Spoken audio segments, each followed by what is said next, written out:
السلام على اهل السعوديه. لا ده من الكويت مش من السعوديه. بجد؟ والله. خشوا على بركه اللحمه. ده انا السيد. ايه العسل دي يا بنت يا حلوين؟ واو. الجرس بتاعتنا نلمعها بقى زي ما بنجيبها بقى من الفرن، مش بنلاقيها بتبرق كده. يجعل يومكم عسل وفل واهيا خير حلميه. هنعمل وصفه 100 ليله على 100. الوصفه دي كانت من محباتي ايام ما كنت بشتغل في المنصوره انا وزملاتي. كنا بنجمع من بعضنا ونجيب كل الخضار وكل اللحمات ونوديها الفرن كمان. عرفت هي ايه؟ حذري وفزري واكتبي لي في التعليقات. نصبح على بعض وبعدين نخش نشوف ايه مقاديرنا. بسم الله الرحمن الرحيم. اللهم صل وسلم على سيدنا محمد وعلى سيدنا محمد. يا صباح الورد او يا مساء الورد تبع ما بتشوفوا الفيديو. حط اللايكات يا حلوه انت وهي. ويلا يا حلوه اكلات سريعه واكلات خفيفه في دخله الصيف. وكمان يا حلوه انت وهي يا قشطه. وباركوا للخاله حلميه كانت جايه لي هديه حلوه من الكويت ولازم انا اطلعها واستعملها وكمان اتمزج منها. طب هي ايه يا خاله حلميه؟ طب بس اما نقول مقاديرنا بتاع الاكله بتاعتنا دي. ورقه اللحمه. ورقه اللحمه دي من عشاق الجمهوريه كلها ومن عشاق خالتكم حلميه. ايام ما كنت بشتغل في المنصوره في المصنع اللي هو بتاع الكراتين كنا بنلم من زمايلنا من بعضنا نجيب سمك نجيب لحمه نجيب فراخ علشان كان الاكل على حسابنا. وكان بقى نجمع من بعضنا. واللي كانت بتجيب عيش ومشي من بيتها وهي رايحه للفطار او سيريس وهي رايحه الشغل كنا نجمع بقى من بعضنا اللي ربنا مقدره عليه. نجيب لحمه ونجيب خضار من السوق ونعمل ورقه اللحمه. يعني ورقه اللحمه كنت انا عنني قالوا لي يعني ايه ورقه اللحمه يا جماعه؟ قالوا لي ما احنا هنعملها ايه وهتاكلي ويانا وهتعرفيه. جيت ابص لقيت ورقه اللحمه مكونه من الخضار الموجود عندي. كنا بقى بنجمع من بعضنا الفلوس نجيب الخضار ونجيب اللحمه واقعد اقول لهم يعني ايه ورقه اللحمه. قالوا لي بقى من جزر لبطاطس لكوسه لطماطم لبسله لجميع الخضار اللي عندك. حطينا هنا جزر وبطاطس وحطينا هنا ايه؟ والكوسه نسيتها؟ والكوسه ده اهم حاجه الكوسه وطماطم وفلافل خضراء واللحمه. وعندنا هنا بقى اللحمه بتاعتنا كان كيلو كان نص كان زي ما يكون تبع ما انت كنت بتجمعي. بس كانت اللحمه ايامتها رخيصه كنا بنجيب كيلو ونص بقى تبع الافراد. حطيت هنا بصلايه بشراها او مخرطاها بهذا الشكل الجميل ده. هنحط عليها اللحمه بتاعتنا دي كده. بصراحه كنت بقول لهم انا لما اكلتها بتسيب اللحمه كلها وبتاكلي بقى الخضار دي. هنمسك اللحم بتاع اللحمه بتاعتنا مع البصلايه مع الفلفل الاسمر مع شويه الملح وندعكهم كده. عليا النعمه كنا بناكلها ونروح نوديها الفرن اللي هو الفرن بتاع العيش او الطابونه اللي هي بتعمل السندوتشات ونديها بتاع الفرن يعملها لي. ونروح له الساعه 2 او الساعه 3 نيجي نروح نجيبها ما شاء الله على ريحتها. حطينا البطاطس حطينا الجزر حطينا الكوسه حطينا بقى الفلافل الالوان دي وطماطم متقطعه بهذا الشكل الجميل ده. كانت ايام حلوه يا ريتها كانت دامت يا ريتها. حط بقى حبه زعتر وحبه اللي هو اسمه الزمراني دي انا حتى سموه زعتر بقى. وهنحط فلفل اسمر برضو بسيطين كده ونحط ملح. ظبطي ملحك بقى. ومعانا هنا مرقه. الاكله دي معاها شويه رز ابيض بقى او عيش بستيكه وحبهان ثم تقط. شوحي بقى الكلام ده كده. هتشوحي ازاي اصلا وانت وليت البتاع على الاخر؟ يا ولا طول بالك اهي. ايوه هنوقعهم على الارض ولا ايه؟ نجيب صينيتنا. عارفين ما كانش بقى ايامتنا هناك في المصنع الورق السلوفان دي ولا الورق الزبده دي. نمسك بقى الخضار بتاعنا ده وتعالوا بقى باللحمه بتاعتنا الجميله دي كده اهي. اوعى وشك بقى هتاكلوا حبه اسمها هي ورقه. ابقى لهم يا ولاد قولوا لحمه بالخضار اقول لك هي اسمها ورقه اللحم. شوفوا بقى ريحتها من قبل ما نحطها عامله ايه طار. بصوا بصراحه يا جماعه انا ما بنكرش هي الريحه جامده. الواحده اللي بتتمرمط في بيت ابوها بتبقى عارفه يعني معنى ايه العيش. عجل الايام دي عاوز ينام على السرير. شوفوا بقى حطينا هنا ورقه زبده في الارضيه وورقه زبده فوق ونقفل عليها كده علشان هي ديت اللي هتعمل لنا البخار. انت مفكره ان الخضار كتير؟ لا والله الخضار مش كتير. ساعه ما هيستوي هتلاقيهم حبه قليلين. يلا هنلم اشيائنا ونحط دي في الفرن ونشوف هنعمل ايه. بص بقى حطينا الصينيه بتاعتنا في الفرن اهي ورقه اللحمه ما شاء الله ريحتها من قبل ما نحطها في الفرن مفحفحه. وبنغسل الرز بتاعنا كده يا سنه اولى مطبخ يا سنه اولى جواز، لازم تغسلي الرز بتاعك غسيل حلو علشان بيبقى وانت بتروحي تبيضيه او بتشتريه من اللي بتشتريه منه. انا بحط ايدي والتاني بيحط ايده. بصوا بقى كده ولعنا على غدانا وعرفنا غدانا ايه النهارده. تعالوا بقى هنعمل وصفه برده سهله وبسيطه خالص. طبعا يا حبايب قلبي وعلشان ايه الحاجه الجديده اللي جايه لي هديه لازم ان تكون في الوصفه دي. خلاص فاصل وهنوصل على ما نجهز حاجتنا. سنه اولى مطبخ سنه اولى جواز. طبعا اللي بتتجوز بيبقى رايح لها لبن كتير يجي على ايامكم، لبن وحليب وقشطه وكل حاجه حلوه. بيروب مننا غصب عننا، يبقى نعمل بقى لا نعمل منه معجنات، لا نعمل منه عيش، لا نحطه بقى في مش. بس احنا نحطه في المش ليه؟ واحنا عاوزين نستفاد منه. اللي كان في المش هنستفاد منه، اللي كان في المعجنات هنستفاد منه، بس احنا عاوزين نعمل بقى حاجه طريه. حد دخل عندنا عندنا انفار. شوفوا بقى اللبن جه تغليه ما شاء الله راو اهو.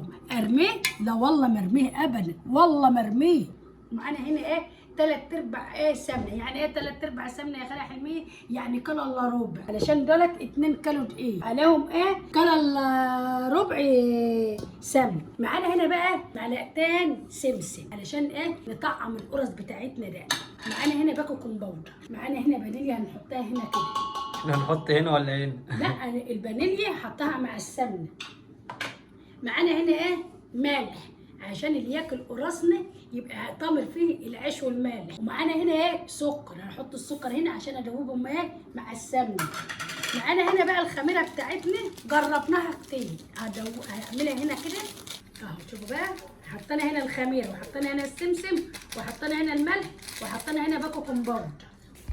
عسل يا بنتي يا حلميه، فكري يا حلوه انت وهي. يلا يا شطور يلي داخله سنه اولى المطبخ. كده بقى ايه حطينا هنا السكر وحطينا هنا الفانيليا نربهم بقى. عاوزه تقدحها بس انا بقى بعملها زي ايه الكيماك كده. شفتوا القرص الكيماك اهو لحد ايه ما السمنه بتاعتك تحسها اللي هي بقت بيضه ابيضت معانا وبقت زي الفل اهي. في الوقت ده كده بسم الله الرحمن الرحيم يا بركه زيدي من قبل ما احط ايدي بشوش كده. السمسم برضو بيدي لها طعم حلو وبيدي لها قرمشه وانت بتاكلي القرصايه كده يا سلام بتبقي حاسه بمزيكا يا مزيكا وادي يا مزيكا. فاكرين المسرحيه دي؟ بصوا بقى قلبنا السمنه مع الدقيق مع كله. هننزل بقى ايه بالسوائل بتاعتنا دي اللي هو ايه اللبن الرايب. انا مش هعجن بميه خالص، هو بقى ايه لبن رايب بميته بسمنته بقشطته. شوفوا بالراحه برضو كده اهو علشان جايز الدقيق بتاعي ده ما يقبلش ده كله. بسم الله ما شاء الله يا رب. لو حبة شاي في ال50 خش يا حلوه بقى على العجينه. حبة شاي في ال50 خش يا حلوه على العجينه. طبعا انا عجنتها ما خدتش ميه، هو شويه اللبن الرايب اللي انتوا شفتوهم هم اللي عجنوا العجينه بتاعتنا الجميله دي.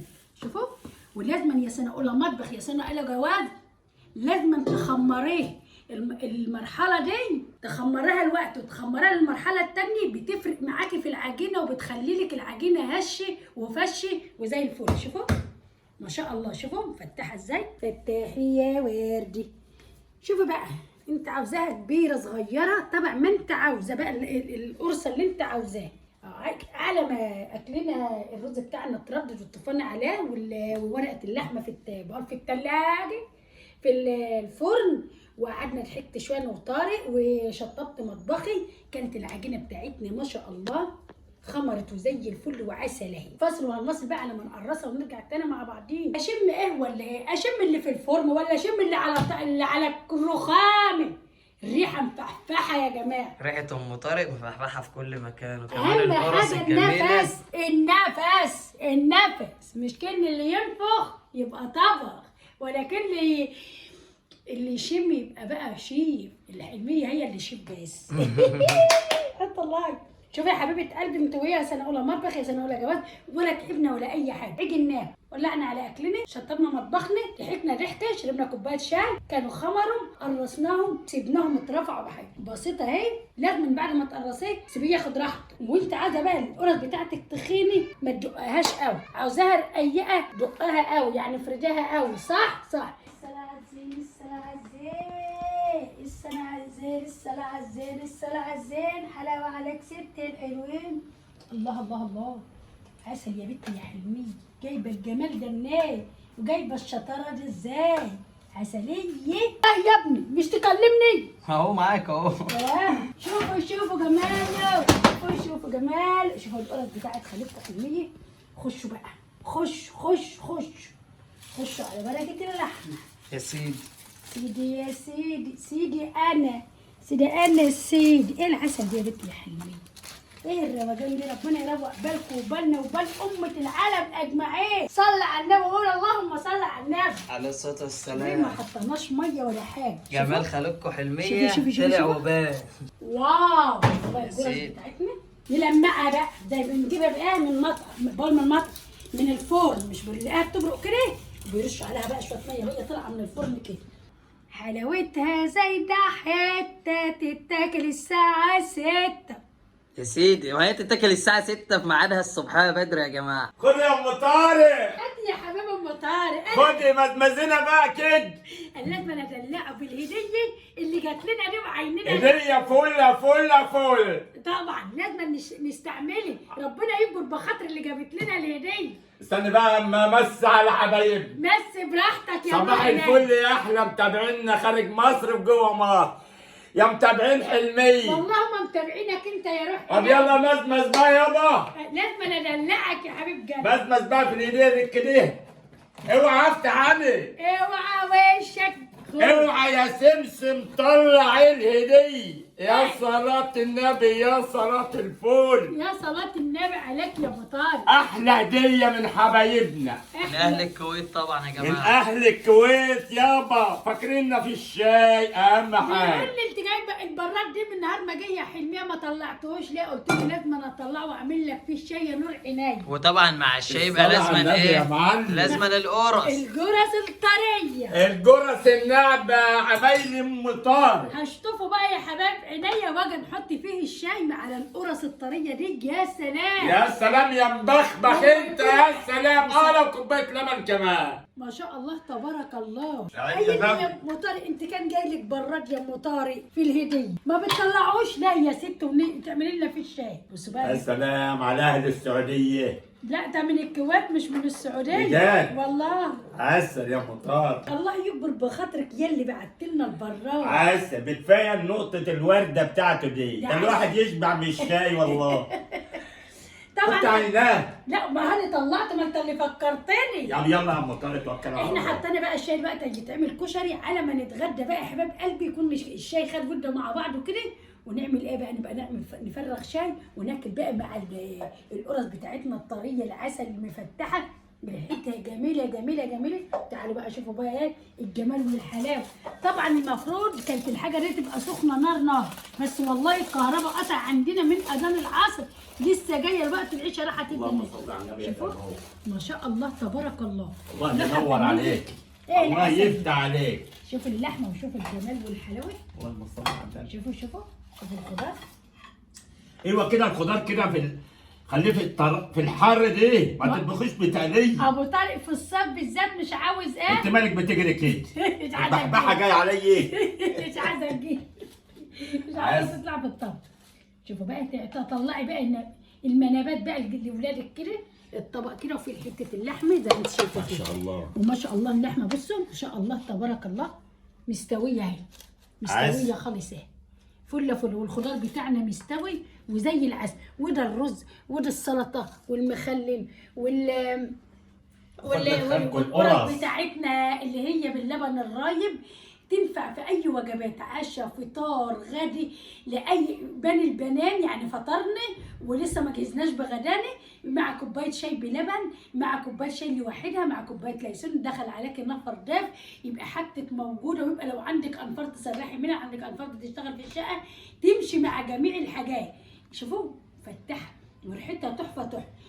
لو الفيديو بتاعنا عجبكم وانا عندي حسن ظنكم ما تنسوناش في اللايك وترفعوا الجرس يقولكوا كل جديد من الشطورة الهلوة حلمية خارج مصر وجوه مصر.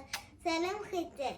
ويا حبايب قلبي وادعوا بقى للصبيه او الحاجه اللي بعتت لنا الحاجات دي، والله لحد وقتنا الساعه من نهار ما بعتت لنا الكرتوني لحد وقتنا الساعه، ولا اتصلت علاني ولا قالت اسمها لحد وقتنا الساعه. ادعوا لها كده دعوتين مزلزله كده يشفيها وخليها، وكان لها عيال ربنا يبارك لها في عيالها، وادعوا لها وقولوا لها روحي اياكي الجبل بخاطر ده شكله جامد زي ما بصراحة. جبرت خاطر بخاطر حلميه بحق جاه النبي.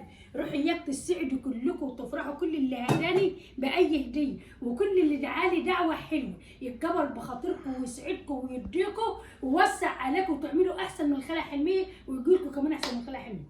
سلام. ختام. ختام.